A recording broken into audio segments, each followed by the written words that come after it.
Good evening, good morning, or good afternoon. Tonight it's January 13th, 2026. We're going to be in chapters 31 and 32 in the book of Genesis today. As usual, following the plan, 13th, 31, and 32. Jacob flees from Laban. But Jacob soon learned that Laban's sons were grumbling about him. Jacob had robbed our father of everything, they said. He has gained all his wealth at our father's expense. And Jacob began to notice a change in Laban's attitude toward him. Then the Lord said to Jacob, "Return to the land of your father and grandfather, and to your relatives there, and I will be with you." So Jacob called Rachel and Leah out of the field where he was watching his flock. He said to them, "I have noticed that your father's attitude toward me has changed, but the God of my father has been with me. You know how hard I have worked for your father, but he has cheated me, changing my wages 10 times. But God has not allowed him to do me any harm. For if he said, 'The speckled animals will be your wages,' the whole flock began to produce speckled young. And when he changed his mind and said, 'The striped animals will be your wages,' then the whole flock produced striped young. In this way, God has taken your father's animals and given them to me. One time, during the mating season, I had a dream and I saw that the male goats, mating with the female goats, were streaked, speckled, and spotted. Then in my dream, the angel of God said to me, 'Jacob,' and I replied, 'Yes, here I am.' The angel said, 'Look up, and you will see that only the streaked, speckled, and spotted males are mating with the females of your flock, for I have seen how Laban has treated you. I am the God who appeared to you at Bethel, the place where you anointed the pillar of stone and made your vow to me. Now get ready and leave this country, and return to the land of your birth.' Rachel and Leah responded, 'That's fine with us. We won't inherit any of our father's wealth anyway. He has reduced our rights to those of foreign women, and after he sold us, he wasted the money you paid him for us. All the wealth God has given you from our father legally belongs to us and our children, so go ahead and do whatever God has told you.' So Jacob put his wives and children on camels, and he drove all his livestock in front of him. He packed all the belongings he had acquired in Padanaram, and set out for the land of Canaan, where his father, Isaac, lived. At the time that At the time they left, Laban was some distance away, shearing his sheep. Rachel stole her father's household idols, and took them with her. Jacob outwitted Laban the Aramean, for they set out secretly, and never told Laban they were leaving. So Jacob took all his possessions with him, and crossed the Euphrates River, heading for the hill country of Gilead. Laban pursues Jacob. 3 days later, Laban was told that Jacob had fled. So he gathered a group of his relatives and set out in hot pursuit. He caught up with Jacob 7 days later in the hill country of Gilead. But the previous night, God had appeared to Laban the Aramean in a dream, and he told him, "I'm warning you, leave Jacob alone." Laban caught up with Jacob as he was camped at the hill country of Gilead, and he set up his camp not far from Jacob's. "What do you mean by deceiving me like this?" Laban demanded. "How dare you drag my daughters away like prisoners of war? Why do you slip away secretly? Why did you deceive me? And why didn't you say you wanted to leave? I would have given you a farewell feast, with singing and music, accompanied by tambourines and harps. Why didn't you let me kiss my daughters and grandchildren and tell them goodbye? You have acted very foolishly. I could destroy you, but the God of your father appeared to me last night and warned me, 'Leave Jacob alone.' I can understand your feeling that you must go, and your intense longing for your father's home. But why have you stolen my gods?" "I rushed away because I was afraid," Jacob answered. "I thought you would take your daughters from me by force. But as for your gods, see if you can find them, and let the person who has taken them die. And if you find anything else that belongs to you, identify it before all these relatives of ours, and I will give it back." But Jacob did not know that Rachel had stolen the household idols. Laban went first into Jacob's tent to search there, then into Leah's, and then the tents of the 2 servant wives, but he found nothing. Finally, he went into Rachel's tent, but Rachel had taken the household idols and hidden them in her camel's saddle, and now she was sitting on them. When Laban had thoroughly searched her tent without finding them, she said to her father, "Please, sir, forgive me if I don't get up for you. I have my monthly period." So Laban continued his search, but he could not find the household idols. Then Jacob became very angry, and he challenged Laban. "What's my crime?" he demanded. "What have I done wrong to make you chase after me, as though I were a criminal? You have rummaged through everything I own.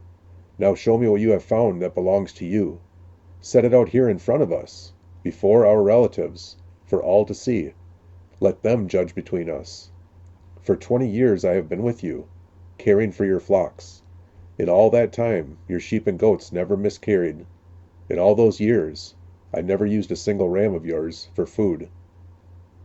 If any were attacked and killed by wild animals, I never showed you the carcass and asked you to reduce the count of your flock. No, I took the loss myself. You made me pay for every stolen animal, whether it was taken in broad daylight or in the dark of night. I worked for you through the scorching heat of the day and through the cold and sleepless nights. Yes, for 20 years I slaved in your house. I worked for 14 years, earning your 2 daughters, and then 6 more years for your flock. And you changed my wages 10 times. In fact, if the God of my father had not been on my side, the God of Abraham and the fearsome God of Isaac, you would have sent me away empty-handed. But God has seen your abuse and my hard work. That is why he appeared to you last night and rebuked you." Jacob's treaty with Laban. Then Laban replied to Jacob, "These women are my daughters, these children are my grandchildren, and these flocks are my flocks. In fact, everything you see is mine. But what can I do now about my daughters and their children? So come, let's make a covenant, you and I, and it will be a witness to our commitment." So Jacob took a stone and set it up as a monument.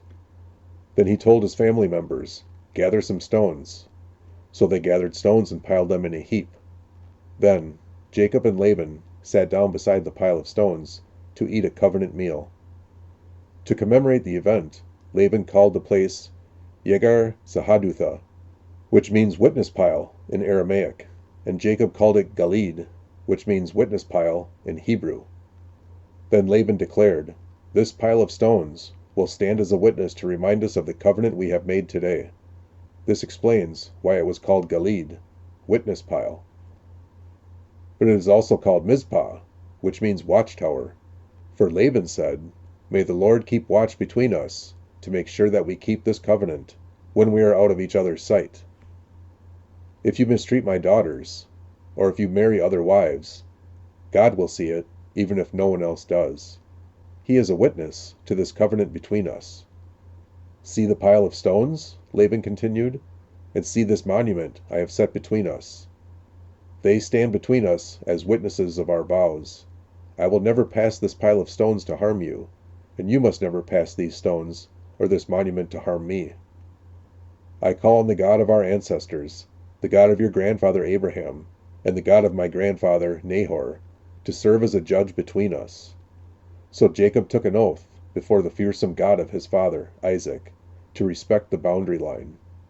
Then Jacob offered a sacrifice to God there on the mountain and invited everyone to a covenant feast. After they had eaten, they spent the night on the mountain.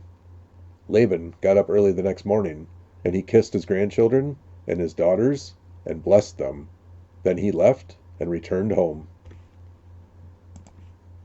Chapter 32. As Jacob started on his way, angels of God came to meet him. When Jacob saw them, he exclaimed, "This is God's camp." So he named the place Mahanaim. Jacob sends gifts to Esau. Then Jacob sent messengers ahead to his brother Esau, who was living in the region of Seir, in the land of Edom. He told them, "Give this message to my master, Esau. Humble greetings from your servant Jacob. Until now, I have been living with Uncle Laban. And now I own cattle, donkeys, flocks of sheep and goats, and many servants, both men and women. I have sent these messengers to inform my lord of my coming, hoping that you will be friendly to me."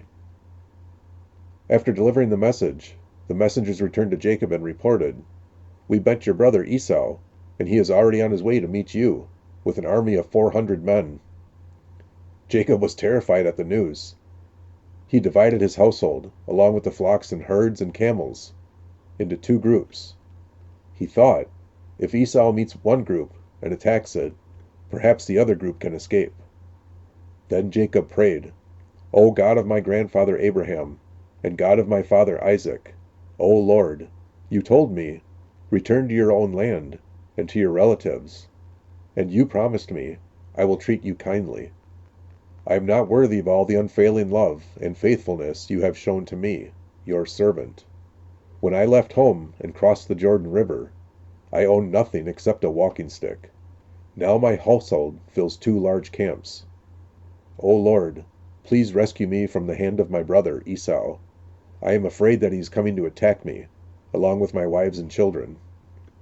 But you promised me, 'I will surely treat you kindly, and I will multiply your descendants until they become as numerous as the sands along the seashore, too many to count.'" Jacob stayed where he was for the night. Then he selected these gifts from his possessions to present to his brother, Esau: 200 female goats, 20 male goats, 200 ewes, 20 rams, 30 female camels and their young, 40 cows, 10 bulls, 20 female donkeys, and 10 male donkeys. He divided these animals into herds and assigned each to different servants.